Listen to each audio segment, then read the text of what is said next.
Good afternoon, everybody. My name is Lisa, and this is Undermine Propaganda. It is June 26, 2026. First, thank you to anyone and everyone who has watched, liked, listened, subscribed, engaged in any way, commented. Greatly appreciate it. I have the names of a few of you: PT0311, David Cordero, Susan Chapman, Hank Roos, and Eileen Aneithned. Some definitely many others who have subscribed recently that I do not have your names, but thank you to all you guys so much. You could click on a million other videos, and I just appreciate that you clicked on mine and engaged. I'm not, like I say all the time, no longer feel like I'm screaming into the void. All right, let's get into it. Since the genocide in Gaza began, well, it's been going on for decades, honestly, but the live stream genocide that has caused such a shift in the views of Israel over the last couple years. I have seen many people that used to be ardent defenders of Israel, no matter what they've done, shift. Some people, I believe, is genuine shifting, learning new things and understanding that they were completely deceived by the Israeli Zionist apparatus about Israel being the only democracy, Israel being the most moral army, and all these other illusions that we have been led to believe since the creation of Israel, to be quite honest. But you have seen so much shifting on this that it is horrific, but what has happened, but also now it's encouraging to finally see some shift after, like I said, the inception of Israel, decades and decades and decades of unquestioning support for this Zionist genocidal state. Finally, we're seeing some shifting. In fact, the most recent poll, which 10 years ago, the majority of Americans supported Israel. The vast majority, Democrat, Republican, liberal, conservative, it didn't matter. You just supported Israel. You just supported Zionism. And the latest poll, 60% of Americans have an unfavorable view of Israel. And you are starting to see this across the board. And some, like the clip we're going to go over today with Piers Morgan, even as recent as a year ago, after you saw slaughter after slaughter after slaughter, collective punishment, starvation, infants getting killed, Hind Rajab getting 355 bullets shot into her as she pleaded for ambulances to come and save her. All of these, there's just so many atrocities that you would need a month just to list them out. And he was still advocating that, well, Israel has a right to defend itself. And somebody would tell him a story, be on his panel, a Palestinian would be discussing the fact that they just lost numerous family members, children, to the IDF, slaughtering them. And they would get done telling this story to him on his panel, and his first words would be, "Do you condemn Hamas?" And it was just, honestly, it was despicable. The way he treated guests, Palestinian guests, the way he continued to defend Israel even after it was clear, and it was clear to many people way before October 7th. But after the live stream genocide, a year into it, it was clear to really anyone with any humanity what was happening. And he was still doing this.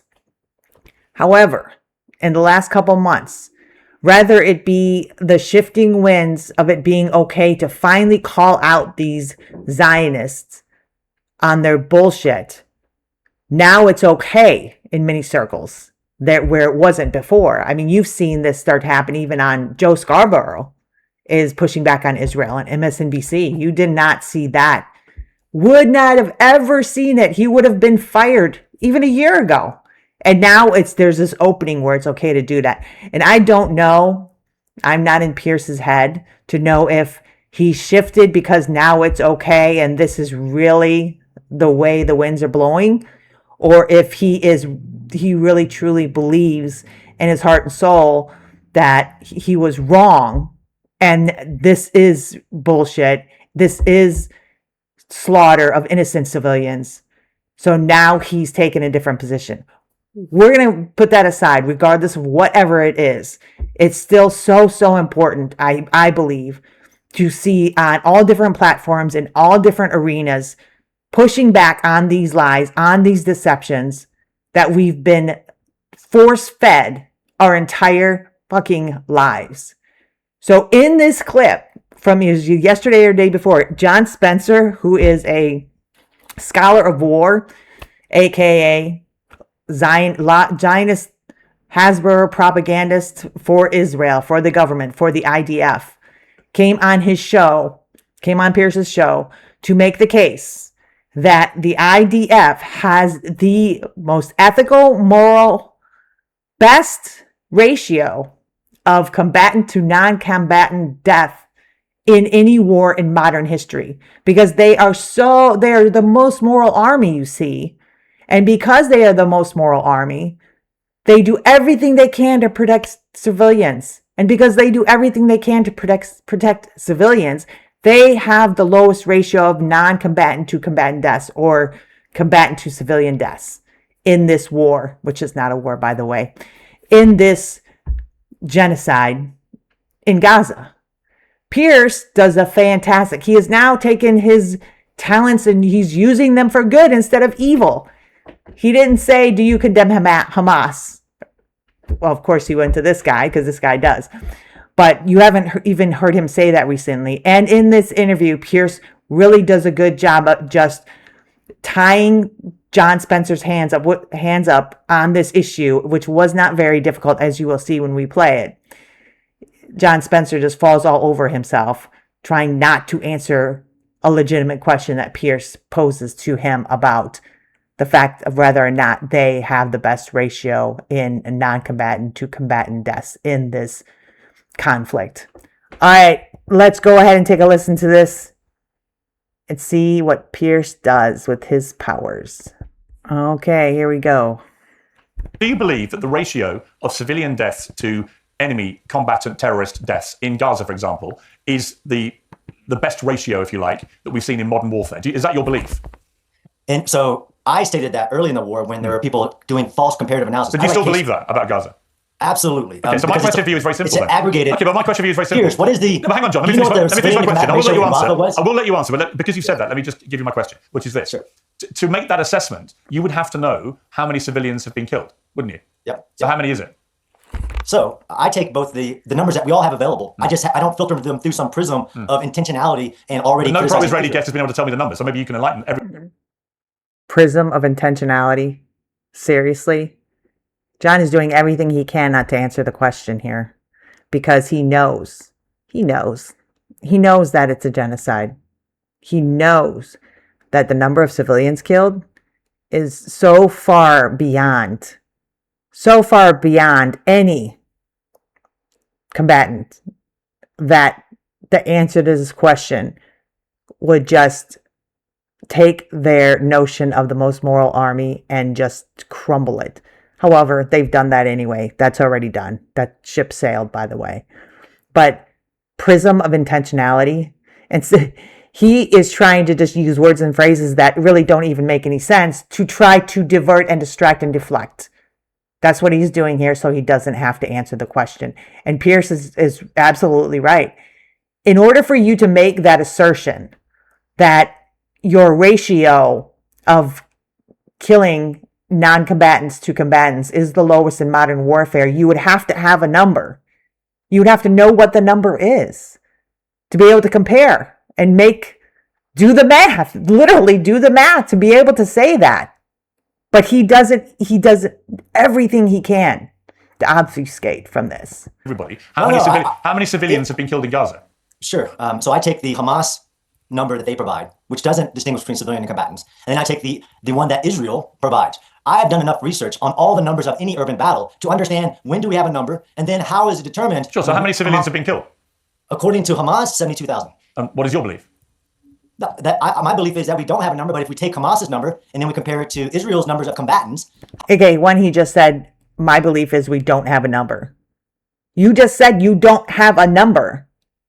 You don't have a number. And you always discredit Hamas numbers, even though throughout history and all conflicts, when everything's said and done, the Hamas numbers have come out to the Hamas run, which is the government of Gaza. The government of Gaza's numbers have come out to be very close to being what the actuality was on the ground, as close as they could figure them to be. They have been accurate numbers, but these guys will do everything to discredit those numbers. They just discredit everything about anybody that's not them, but everything to discredit. But he comes out here right here and says they don't have a number. He says they don't have a number. So if you don't have a number, then it makes no sense. You just completely failed at your mission of propaganda here, John. You failed miserably. You guys are getting worse. Used to be quite a bit better, actually. But I week by week, you guys are getting worse and worse with this stuff. How many fighters do you think Hamas has? Okay, let's take the Israel number of combatants. So I've asked Israeli ambassadors how many civilians have been killed. They can always tell me how many Hamas have been killed. That's right. But they can never tell me. But oddly, they can never tell me how many civilians have been killed. So my simple. Now let's stay on that for 1 second. Sorry for stopping this so much, but that point right there that Piers makes. He's asked government officials how many combatants have been killed. And he says that they can always answer that question, but then they can't answer the question of how many civilians. I would pose, if you listen to the Israeli officials yourself, people like Smotrich and Ben Gvir and Katz, these people have come out and said that there are no non-combatants in Gaza. All Palestinians are terrorists. They have come out and literally in public and made those kinds of statements. I'm not saying it. Piers isn't saying it. Some random person isn't saying it on the street. Israel politicians, representatives of the IDF have come out and said it themselves. They believe that all Palestinians are combatants, are terrorists. They've even said infants. Because why? Because, well, they'll grow up to be terrorists. Therefore, they are a legitimate target.